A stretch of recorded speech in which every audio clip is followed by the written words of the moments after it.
మనం మనలా బతకాలి, పక్కవాడిలా బతికితే అది మన బ్రతికెందుకు అవుతుంది?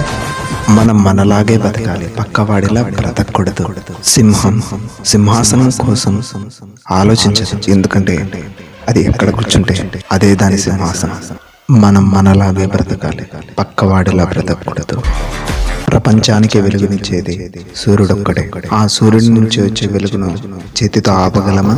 నీ విజయ పరంపర కోసం నువ్వు ఒక్కని మాత్రమే వెళ్ళాలి. నీ విజయాన్ని కూడా ఎవరూ ఆపలేరు. మనం మనలాగే బ్రతకాలి, పక్కవాడిలా బ్రతకూడదు. మనం ఏ పనైనా చేసేటప్పుడు హేళన విమర్శలనేవి అన్ని కూడా సహజమే. చివరికి మనం ఏదైనా సాధిస్తే ఆ హేళన చేసేవాళ్ళు మనకు పొగడడానికి ముందుకుంటారు, ముందు వరుసలోకి వస్తారు. అందుకే అంటారు, మరచిపోయావు, విమర్శలకు భయపడకూడదు. మనం మనలా బతకాలి, పక్కవాడిలా బతికితే అది మన బ్రతికెందుకు అవుతుంది?